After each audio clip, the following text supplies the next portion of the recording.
बिहार में बजट सत्र के दौरान इस बार विपक्ष भी सरकार को घेरने के लिए खासा तैयारी कर रहे हैं। डिप्टी सीएम के जिला कटिहार में भी इस बार जमीनी तैयारी भी दिख रही है। इसी कड़ी में माले विधायक दल के नेता महबूब आलम अपने समर्थकों के साथ पूर्व शिक्षा राज्य मंत्री राम प्रकाश महतो के नेतृत्व में आधुनिक अनाज भंडार के सुविधा वाले सैलो गोदाम के दौरा किया और इससे जुड़ी तमाम तत्वों को बारीकी से समझ रहे हैं।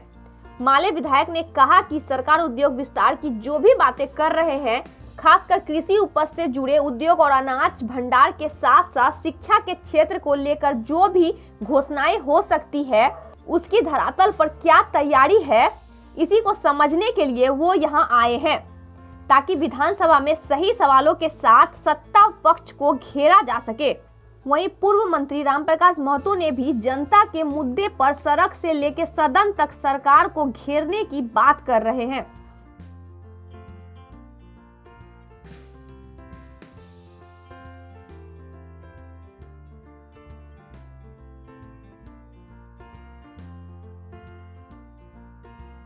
हमारी सरजमीन है, इसमें भी शैलो अडानी का बन रहा है।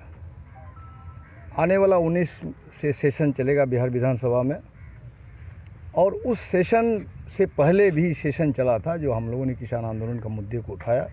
और आज जो देखते हैं किसानों में जिस तरह से खलबली है, बेचैनी है, कृषि क्षेत्र को बेचने का जो मुहिम नरेंद्र मोदी की सरकार ने बनाई है, औद्योगिक क्षेत्र को तो इन्होंने बहुत ज़्यादा ढिठाई के साथ बेच ही दिया। LIC, हवाई अड्डे, बड़े बड़े उपक्रम, सार्वजनिक जो लाभकारी उपक्रम जो नवरत्न मानी जाती थी, उनको भी बेच दिया। इसके बावजूद भी देश स्वावलंबी रह सकता है, क्योंकि 70% जनता हमारी कृषि क्षेत्र पर निर्भर करती है। तो कृषि क्षेत्र जो है, कृषि हम समझते हैं और दाना, खाना, खुराक, जो फौज से लेके पत्रकार से लेके बुद्धिजीवी से लेके मजदूर से लेके चरिंदा परिंदा तक को कुदरत ने अवश्यंभावी एक अपरिहार्य रूप उसको दिया है। उसका व्यापार नहीं होना चाहिए।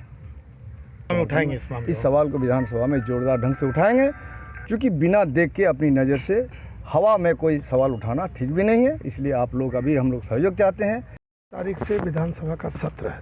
माननीय विधायक इसी जिले के मिट्टी पुत्र हैं, धरती पुत्र हैं, और आवाज़ में भाई महबूब आलम की अपनी ताकत है। ये केवल सामान्य विधायक नहीं है, ये माले विधानमंडल दल के नेता हैं।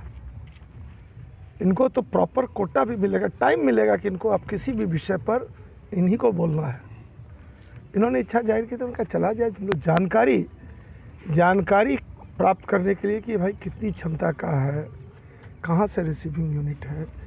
जो बेचारा जितना भी सुपरवाइजर संतोष मिश्रा जी को जानकारी थी, हालांकि वो छोटे पदाधिकारी हैं, बड़े पदाधिकारी नहीं है, तो इनको जानकारी मिली कि सबसे माकूल बात यह है कि ज़मीन थी FCI की। संतोष जी को नहीं मालूम है कि किस शर्त पर अडानी को दिया गया। जो इनको थोड़ी बहुत जानकारी है उसमें है कि 30 साल के लिए मेंटेनेंस का रहेगा सेलो अडानी को, मालिक को। उसके बाद हम हैंडओवर कर देंगे। अभी भी स्टोरेज मेरे जिम्मे होगा, डिस्पैच मेरे जिम्मे नहीं होगा। जैसा कि संतोष जी को चाहे जितनी जानकारी है, जो सुपरवाइजर है। तो दो बात माननीय विधायक ने बहुत बारीक बात पकड़ ली कि 5 साल तक बिना किसी केमिकल के प्रयोग के आपका अनाज स्टॉप हो गया, सही ढंग से रहेगा, अनाज किसी भी रूप में खराब नहीं होगा। तो यही तो चल रहा है। औने पौने में जब खेती किसानी का किसान उपजाएगा, तब औने पौने में आप खरीद लीजिएगा। अब 5 साल तक, और आपको तो एसेंशियल कमोडिटीज़ एक्ट में संशोधन कर दिया है। जमाखोरी में अब कोई रोक नहीं है, जितना चाहे आप अपना स्टोरेज कर सकते हैं। प्रश्न यही है, किसान यही कहता है, कॉर्पोरेट फार्मिंग का हम विरोध करते हैं।